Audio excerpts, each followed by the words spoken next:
ಅದು ದನಗಳನ್ನ ಕಟ್ಟುವಂತಹ ಜಾಗ.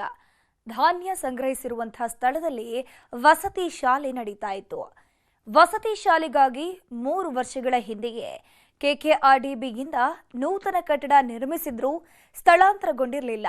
ಈ ಕುರಿತು ನಮ್ಮೂರಲ್ಲಿ ನ್ಯೂಸ್ 18 ವರದಿ ಪ್ರಸಾರವಾದ ಬೆನ್ನಲ್ಲೇ ಉದ್ಘಾಟನೆಯ ಭಾಗ್ಯ ಸಿಕ್ಕಿದೆ.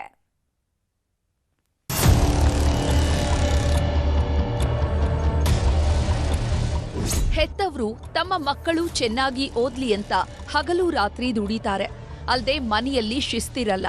ಅವ್ರು ಪಡೋ ಕಷ್ಟ ಮಕ್ಕಳು ಪಡಬಾರ್ದು ಅಂತ ವಸತಿ ಶಾಲೆಗಳಿಗೆ ಸೇರಿಸ್ತಾರೆ.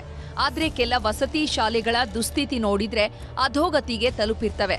ಕೊಪ್ಪಳದಲ್ಲೂ ವಸತಿ ಶಾಲೆ ದುಸ್ಥಿತಿಗೆ ತಲುಪಿತ್ತು.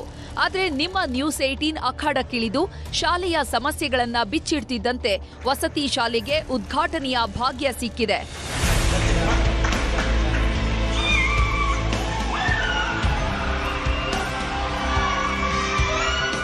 ಇದು ಕೊಪ್ಪಳ ಜಿಲ್ಲೆಯ ಶ್ರೀರಾಮನಗರದಲ್ಲಿ 9 ವರ್ಷಗಳ ಹಿಂದೆ ಆರಂಭವಾದ ಇಂದಿರಾ ಗಾಂಧಿ ವಸತಿ ಶಾಲೆ.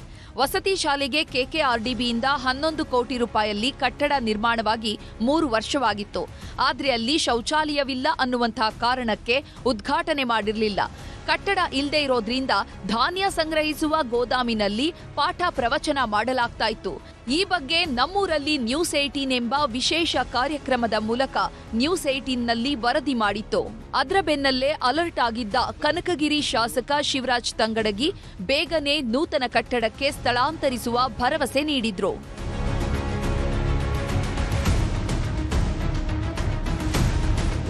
ಇನ್ನು ಈ ಮಧ್ಯೆ ಶಾಲಾ ಮಕ್ಕಳಿಗೆ ನೀರು ಇಲ್ಲದೆ ಸಾರ್ವಜನಿಕ ಸ್ಥಳದಲ್ಲಿ ಸ್ನಾನ ಮಾಡ್ತಾ ಇದ್ರು. ಈ ಕುರಿತು ನ್ಯೂಸ್ 18 ವರದಿ ಬಿತ್ತರಿಸಿತ್ತು. ಕೂಡಲೇ ಎಚ್ಚೆತ್ತ ಶಾಸಕ ಶಿವರಾಜ್ ತಂಗಡಗಿ ವಸತಿ ಶಾಲೆಯನ್ನ ಉದ್ಘಾಟನೆ ಮಾಡಿದ್ರು. ಹೀಗಾಗಿ ನ್ಯೂಸ್ 18ಗೆ ವಿದ್ಯಾರ್ಥಿಗಳು ಧನ್ಯವಾದ ಹೇಳಿದ್ರು. ನಿನ್ನೆ ತಾನೇ ನಮ್ಮ ಶಾಲೆ ಉದ್ಘಾಟನೆ ಆಯಿತು. ಅದರಿಂದ ನಾವು ತುಂಬ ಖುಷಿಯಾಗಿದ್ದೀವಿ. ಮತ್ತು ಇನ್ನೂ ದೊಡ್ಡ ಜಾಸ್ತಿ ಫಲಿತಾಂಶ ಮಾಡ್ತೀವಿ ಅಂತೇಳಿ ಹೇಳ್ತಾ ಎಲ್ರಿಗೂ ಧನ್ಯವಾದ ಅಂತ ತಿಳಿಸ್ತೀವಿ. ಅವ್ಯವಸ್ಥೆಯಿಂದ ಕೂಡಿದ ಒಂದು ವಾತಾವರಣದಲ್ಲಿ ವಿದ್ಯಾರ್ಥಿಗಳು ವಾಸ ಇದ್ದರು.